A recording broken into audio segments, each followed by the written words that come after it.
Tiwa habawa ke berari. Lihat dua habawa.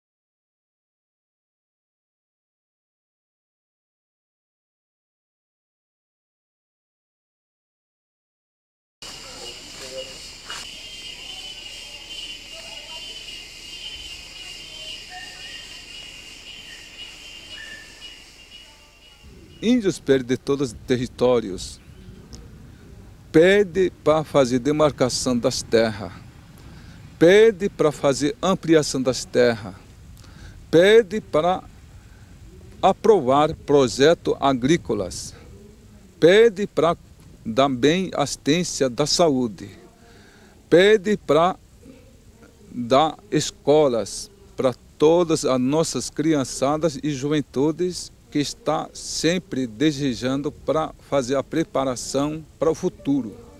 Mas o governo federal não está preocupado com a situação nossas.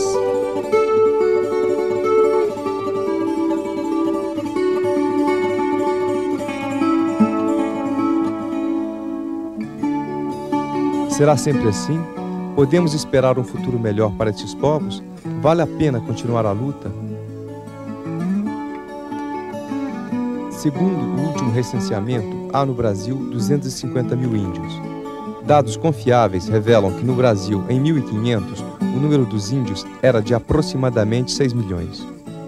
Um genocídio de proporções espantosas. Uma tragédia não somente humana, mas também cultural e espiritual. Uma devastação que teve um impacto terrível também sobre os equilíbrios ecológicos e ambientais. No espaço de algumas dezenas de anos, centenas de milhares de quilômetros quadrados de floresta foram derrubados, muitos rios foram contaminados, extensas áreas foram inundadas artificialmente pela construção de centrais hidrelétricas. Até alguns anos atrás, em Roraima, parecia não haver mais esperança para os índios. Os 8 povos indígenas localizados na região, todos vítimas da invasão da sociedade branca dominante, desde os Yanomami das matas até as pequenas comunidades perdidas e marginalizadas na periferia de Boa Vista, têm uma história de sofrimento e opressão que se perpetua até os dias de hoje. A história indígena mais recente registra fatos como a matança dos Vaimiri, a Troari, realizada nos anos 70, por ocasião da construção da BR-174, que liga Manaus a Boa Vista.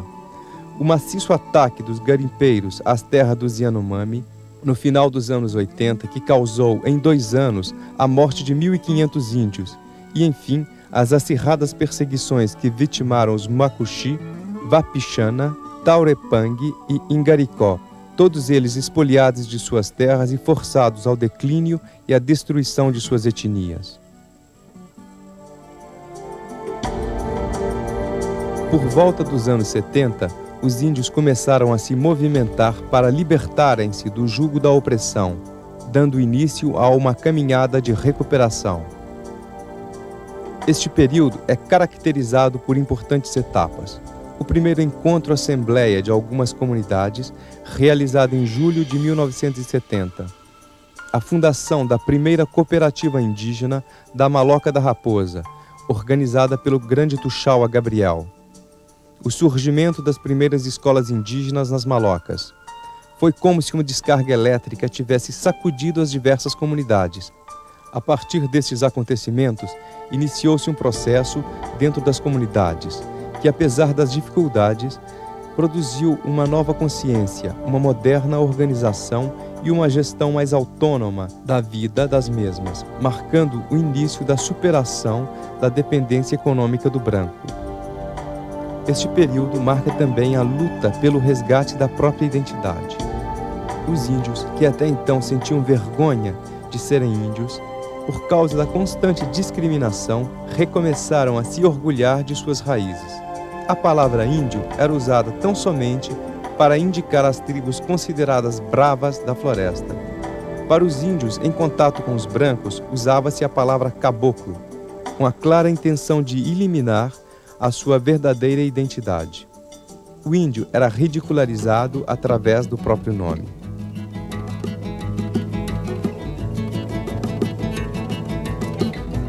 As comunidades indígenas estavam desanimadas e desorganizadas pela invasão dos fazendeiros e dos seus rebanhos.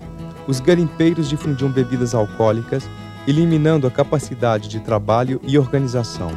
Diante dessa situação, um grupo de índios Macuxi, da região de Maturuca, decidiu reagir, iniciando uma campanha contra o alcoolismo, obstáculo principal para a realização de qualquer caminhada. O Tuxaua Jaci, escolhido pela pequena comunidade, guiou e animou essa primeira iniciativa.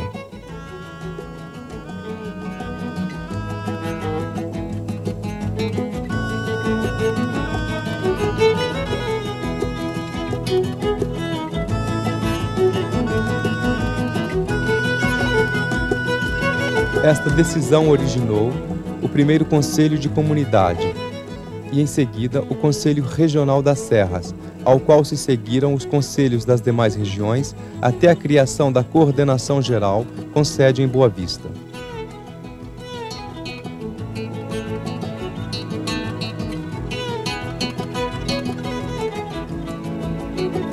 Porém, a expressão mais significativa da organização indígena, e sem dúvida a mais característica, é a Assembleia Geral dos Tuxauas, a qual participam há alguns anos também os Yanomami e os Vai-Vai. Através de sua organização, os índios alcançaram a capacidade de defender os próprios direitos. Uma outra grande vitória dos índios foi conseguida na luta pela terra. Utilizando a mesma lógica do invasor, o índio conseguiu recuperar parte das suas terras, ocupando-as com o próprio gado. Foi através do projeto Uma Vaca para o Índio que isto aconteceu. A iniciativa representa uma arma particularmente eficaz para os índios, porque garante o direito à terra, base para a sobrevivência e ponto referencial da própria cultura, e consolida a própria identidade cultural. O modo tipicamente comunitário de receber, possuir e administrar o gado, seja a nível de maloca, como no conjunto das malocas de cada região, tem a sua raiz na característica peculiar da cultura dos povos indígenas, representada pela fraternidade. O projeto do gado não somente respeita o modo de ser indígena, mas também o valoriza. Na verdade, o gado é uma novidade na cultura indígena. O modo comunitário de administrá-lo, porém, não só exclui a violência cultural, mas valoriza as tradições e abre para o futuro um caminho de liberdade e esperança, através da reconquista da terra e da autonomia econômica, visto que a caça e a pesca escasseiam sempre mais.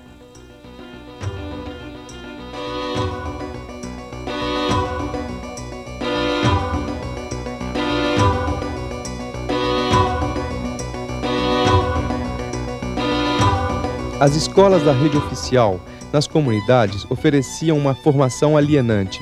Os índios sentiram a exigência de possuírem uma escola tipicamente indígena, onde o objetivo principal é resgatar a própria cultura e a língua materna.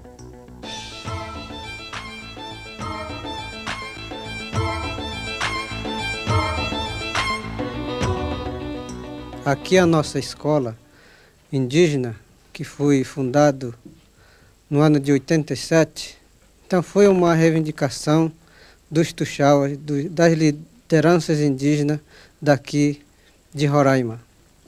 Então várias reuniões tivemos juntos e lutamos e conseguimos conseguir a escola indígena.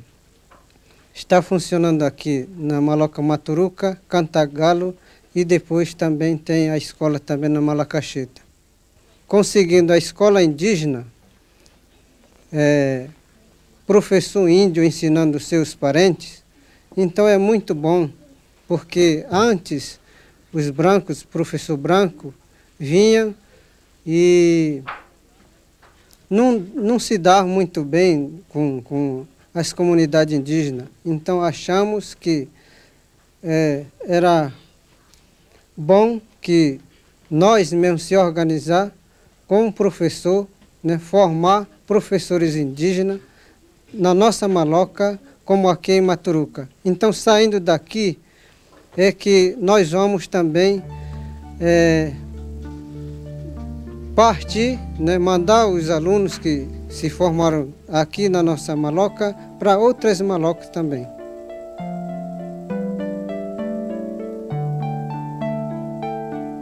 Com o programa ainda experimental, a escola está funcionando também entre os índios Yanomami.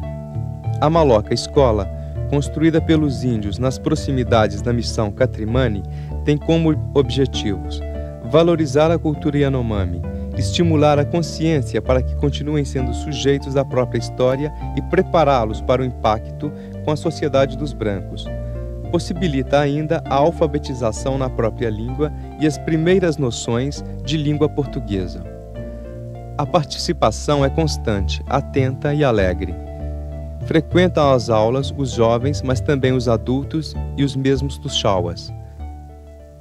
Abbiamo creduto a questa scelta perché ci è sembrato necessario di sentire l'imperativo che veniva dal Vangelo. Nesta caminhada dos índios, a Igreja Católica de Roraima desenvolveu um papel histórico decisivo. A sua ação sempre teve o apoio e a colaboração da CNBB, Conferência Nacional dos Bispos do Brasil, a qual, através de seus organismos como CIMI, Conselho Indigenista Missionário, apoiou e orientou cada iniciativa em defesa dos direitos dos índios. Hanno diritto di vivere tranquillamente, di crescere, di svilupparsi, di progredire alla maniera loro.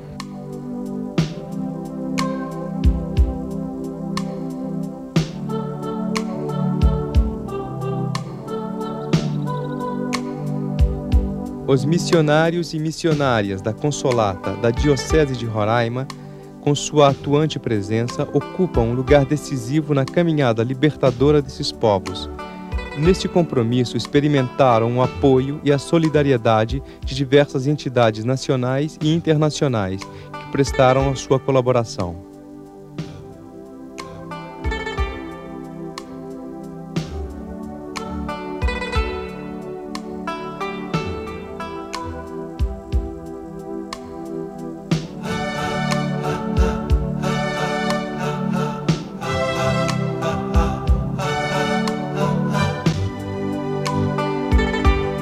Podemos afirmar que, para os povos indígenas de Roraima, o longo período de isolamento terminou.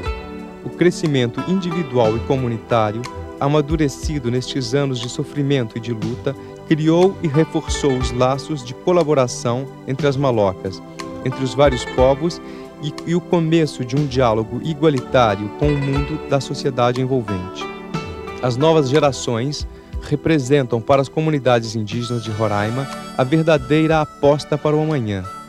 Se estas souberem defender as conquistas e aprofundar as raízes da própria identidade, os povos indígenas encontrarão com certeza o seu lugar próprio entre as culturas do nosso planeta.